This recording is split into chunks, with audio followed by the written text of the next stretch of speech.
इस वक्त आप आराम से बैठकर इस वीडियो को देख रहे हैं, मगर मैं आपको कहूं, आज जिस जगह पर आप अभी बैठे हो वो जमीन आज से करोड़ों साल पहले 8,500 डिग्री के तापमान से उबल रही थी, या जिस जगह पर आप बैठे हैं वो जगह लाखों सालों तक बर्फ से ढकी हुई थी।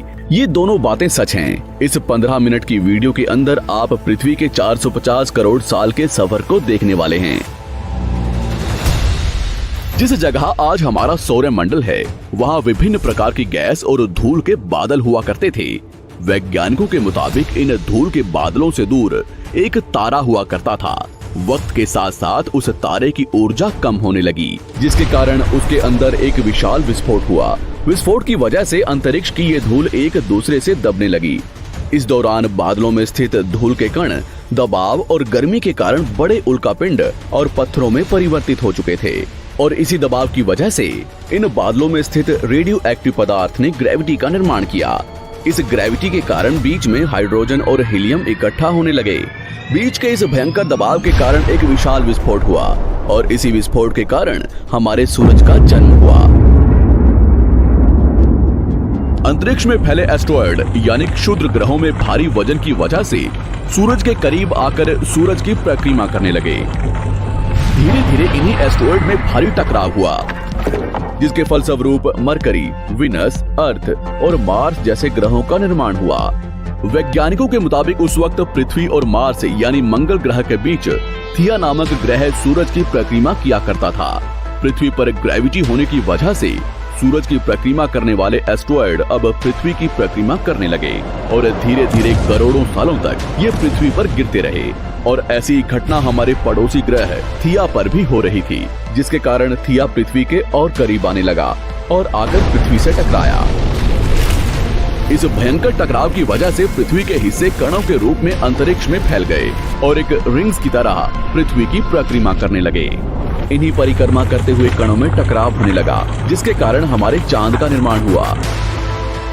उस वक्त पृथ्वी पर सिर्फ एक ही समुद्र हुआ करता था, और वो था 1900 डिग्री सेल्सियस की तापमान पर उबलते हुए लावे का।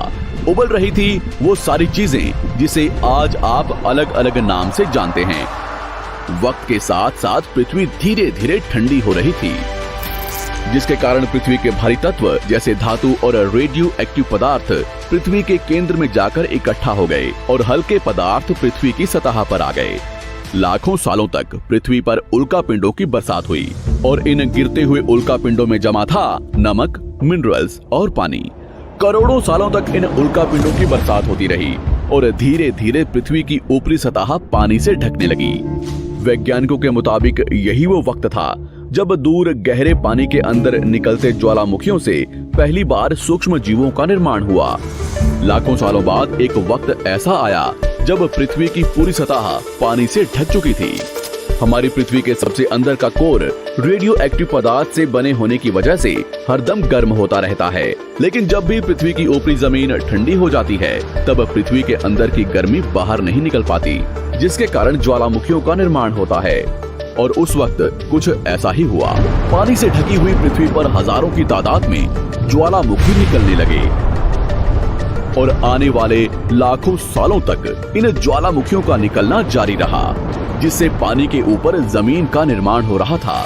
इस वक्त भी पृथ्वी पर वातावरण न होने की वजह से अंतरिक्ष से उल्कापिंडों की बरसात हो रही थी। आज से लगभग 300 करोड़ साल पहले पृथ्वी पर ऐसा वक्त आया जब पृथ्वी का वातावरण लगभग स्थिर होने लगा था। ज्वालामुखी निकलने धीरे हो गए थे, और पृथ्वी का एक दिन 12 घंटे का हुआ करता था। साल बीतते गए, और धीरे धीरे ये सूक्ष्म जीव विकसित होते गए और समूह में रहने लगे। आज से लगभग 250 करोड़ साल पहले पहली बार पृथ्वी पर ऐसे जीवों का निर्माण हुआ जो जीने के लिए ये पानी के अंदर के मिनरल्स यानी खनिज पदार्थ और धूप का इस्तेमाल करते थे, और मल त्याग के रूप में ऑक्सीजन बाहर निकालते थे।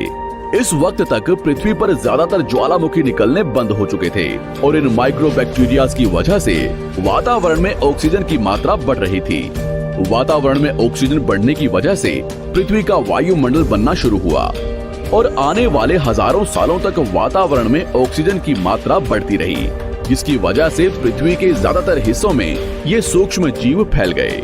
हजारों सालों बाद एक वक्त ऐसा आया जब पृथ्वी में ज्यादा ऑक्सीजन बढ़ने के कारण ये सूक्ष्म जीव मरने शुरू हो गए। उस वक्त तक पृथ्वी का वातावरण ठंडा होने के साथ साथ ऑक्सीजन से भी भर चुका था, जिसके कारण जमीन और वातावरण में स्थित आयरन यानी लोहे के मिनरल्स पानी में स्थित ऑक्सीजन से रिएक्ट होने लगे। और एक वक्त ऐसा आया जब पृथ्वी की जमीन आज के मार्स के जैसे लाल हो चुकी थी। वक्त बीतने के साथ साथ धरती की टेक्टोनिक प्लेट्स में दरार होने लगी, जिसके कारण पृथ्वी के अंदर का लावा जमीन की तरह कई लाखों सालों तक खुला उबलता रहा।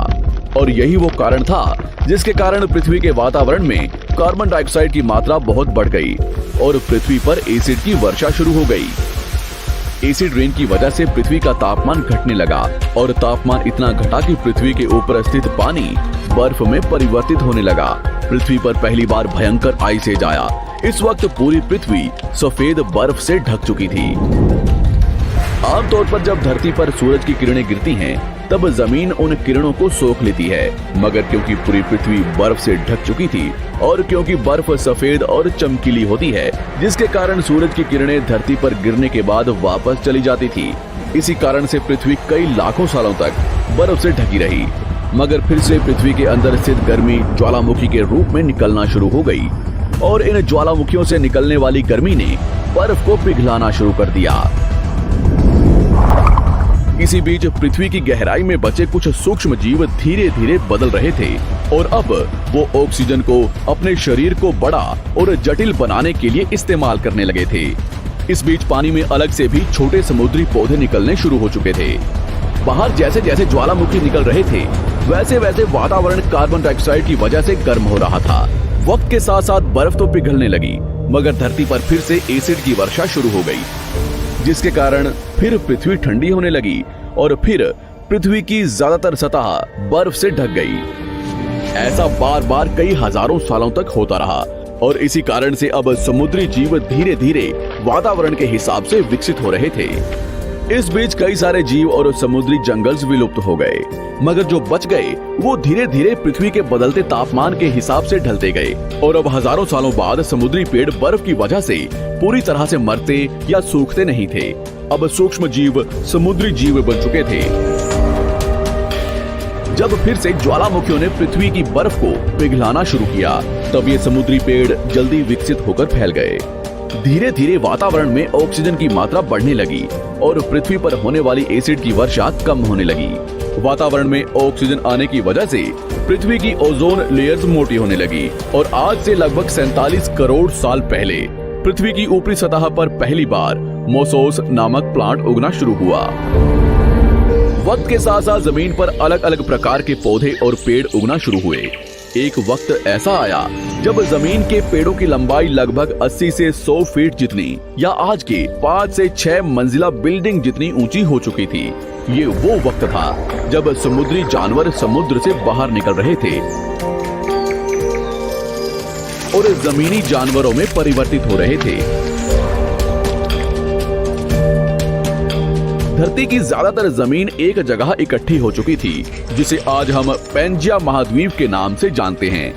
पृथ्वी का वातावरण और तापमान लगभग स्थिर हो चुका था और अब करीब 21 से 23 घंटे का दिन हुआ करता था। अब समुद्री जीव पानी से बाहर रहने लगे थे और वातावरण के हिसाब से उनके शरीर का रंग रूप बदल रहा था। धीरे धीरे ये जमीनी जानवर डायनासोर्स में परिवर्तित हो गए। जिन डायनासोर्स ने पेड़ पौधे खाने शुरू कर दिए, उनका शरीर लंबा और विशाल रूप से विकसित होने लगा। कुछ डायनासोर्स शिकार किया करते थे, जिसके कारण वे छोटे और तेज होते चले गए।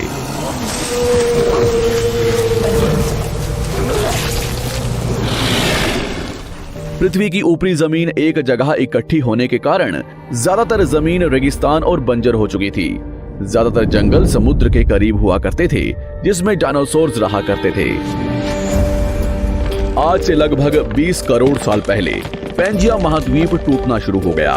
पैंजिया के विभाजित होने की वजह से पृथ्वी की ज्यादातर ऊपरी जमीन पानी के संपर्क में आने लगी, जिसके फलस्वरूप पृथ्वी पर हरियाली बढ़ती गई, जिस वजह से डायनासोर्स और ज्यादा विभिन्न और विशाल होते चले गए।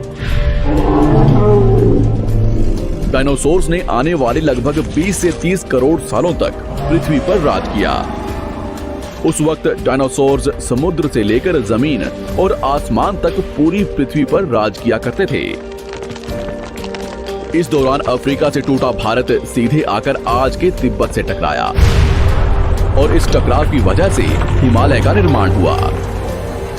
आज से लगभग 6.5 करोड़ साल पहले पृथ्वी की तरफ आज के माउंट एवरेस्ट से भी बड़ा लगभग 4.5 लाख करोड़ किलो जितना वजनिया उल्कापिंड लगभग 80,000 किलोमीटर प्रति घंटे की स्पीड से पृथ्वी की तरफ आ रहा था। पृथ्वी की सतह को छूते ही उसमें भयंकर आग लगी और वो जलते हुए सीधा पृथ्वी से टकराया। इस टकराव से निकलने वाली ऊर्जा आज के 10 करोड़ परमाणु बम एक साथ फटने के बराबर थी। जहां ये उल्कापिंड गिरा वहां के जानवर और पेड़ तुरंत भाप बनकर जल गए। गिरते ही पृथ्वी पर पूरी तरह धूल फैलने लगी। समुद्र में भयंकर बाढ़ आने लगी। भूकंप और आग ने पृथ्वी को जलाना शुरू कर दिया। कुछ ही घंटों में पूरी पृथ्वी के वातावरण में हानिकारक गैस और धूल की वजह से पृथ्वी नर्क हो चुकी थी। डायनासोर्स घुटन, आग और भूखमरी से पूरी तरह विलुप्त हो गए। इस वक्त हमारे पूर्वज जमीन के अंदर रहा करते थे, जिसके कारण वो इस विशाल प्रलय से बच गए। पृथ्वी का वातावरण पूरी तरह से काला और अंधेरा हो चुका था, जिससे धूप भी जमीन तक नहीं पहुंच पा रही थी। पृथ्वी के पेड़ और ज्यादातर जानवर विलुप्त हो गए। वातावरण में धूल और हानिकारक गैस के कारण पृथ्वी पर फिर से एसिड की वर्षा शुरू हो गई और फिर पृथ्वी ठंडी होकर बर्फ से ढक गई। लेकिन इस बार पृथ्वी की बर्फ लाखों सालों तक नहीं जमी रही और 80 से 90 हजार साल बाद ये बर्फ पिघलनी शुरू हो गई। जैसे ही धरती पर वातावरण फिर से पहले जैसा होने लगा, वैसे ही ये छोटे जीव जमीन से बाहर आना शुरू हो गए। उस वक्त पृथ्वी की बर्फ पिघलनी शुरू ही हुई थी, जिसके कारण अफ्रीका में घने ठंडे जंगल हुआ करते थे और इसी बीच ये जमीनी जीव बंदरों में परिवर्तित हुए। मगर जैसे जैसे पृथ्वी गर्म होने लगी, वैसे वैसे अफ्रीका के ये जंगल सूखने लगे। जंगल की चीजें खाने वाले बंदरों को खाने की कमी होने लगी। खाने की तलाश में इन बंदरों ने अपने पैरों पर चलना शुरू कर दिया, जिससे उन्हें दूसरे जानवरों के शिकार करने में मदद मिलती थी। धीरे धीरे बंदर एप्स यानी वानर में परिवर्तित हुए। खाने की तलाश में ये एप्स पृथ्वी के दूसरे हिस्सों में फैलने लगे और धीरे धीरे उनके शरीर का रंग रूप वहां के मौसम के हिसाब से बदलता गया। वक्त के साथ साथ हम आदिवासी बने। हमने हथियारों से लेकर आग का आविष्कार किया। हम धीरे धीरे इंसान के रूप में विकसित हुए।